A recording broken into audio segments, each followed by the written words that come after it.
ये चीज क्लियर होनी चाहिए कि अगर हुकूमत चाहती है कि ये जलसा ना हो तो ये ना होता। इनको इजाजत मिली, इन्होंने जलसा किया। हुकूमत है कि आप जलसा नहीं करने देंगे? जमहूरियत भी तो जलसा करने दिया ना, तो जलसा हुआ, वरना ना करने देते तो ना होता। रूट्स इन्होंने 40 शराइत जो हैं वो एग्री किए थे, जो इन्होंने फॉलो नहीं किए, लेकिन नहीं इम्पोज किए और वो इन्होंने जो भी किए, लेकिन नहीं, क्योंकि आपने सिक्योरिटी सिचुएशन सब चीजों को देखना है। मेरा पॉइंट जो है, मेरा पॉइंट ये है, रेड जोन में घुस आते हैं मौलवी हज़रात जो सुप्रीम कोर्ट के सामने डेमोंस्ट्रेशन करते हैं, तब सिक्योरिटी किधर होती है? उसकी वजह है ना जी, एक तो इसकी इनकी वायलेंस की जो हिस्ट्री है, चाहे वो ज़मान पाक में पेट्रोल बम हो, चाहे वो रेडियो पाकिस्तान पे हमला हो, फिर वो 9 मई के वाक़यात हो, और कल की जो तकरीर है, मैं थोड़ा सा वो बताना पाता हूँ। नहीं, एक मिनट मुझे जरा बोले दें, मुझे बात करने दें, मुझे जरा बात मुकम्मल करने दें। आपके बात पे मैंने नहीं बोला था। देखिए, मैं आपको वजह बताना चाहता हूँ, लेट मी स्पीक। देखिए, बात ये है कि जो इन्होंने अल्फाज इस्तेमाल किए उस जलसे के अंदर, यानी कि बगैरत,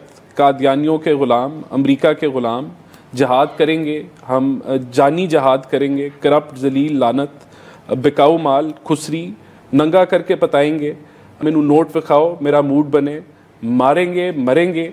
उसके बाद फिर बगैरत कोई 10 दफ़ा इस्तेमाल किया, सर आप खून भी बहेगा, एक मिनट, मरना भी है, लड़ना भी है, सर पर कफन बांधा है। नहीं, देखें, बात ये है, पॉइंट मैं आपको मैं बताता हूँ। द पॉइंट इज कि इस मुल्क के अंदर जिस तरह की पोलराइजेशन है, वहां अगर आप कहेंगे कि बांग्लादेश आप भूल जाएंगे, 2 हफ्ते में खान को हम रिलीज करेंगे, तो मैं तो समझता हूं कि ये इस जलसों की क्या जमहूरियत में ये इजाजत है कि आप जलती पे तेल डालें? क्या जमहूरियत में इस चीज की इजाजत है कि आप प्रीच करें वायलेंस और आप फिर कहें कि 9 मई के वाकयात से हमारा लेना देना नहीं है? यही लैंग्वेज आप 1-1.5 साल इस्तेमाल करते रहे, फिर यहाँ इंतशार फैला, फिर यहाँ लड़ाइयाँ हुई, फिर यहाँ खून बहा, तो अब आप कहते हैं कि जी ये इज दिस डेमोक्रेसी? मेरा तो नहीं ख्याल कि ये जो इनकी जो एक्टिविटीज हैं वो जमहूरियत के वो पराये के अंदर आती है।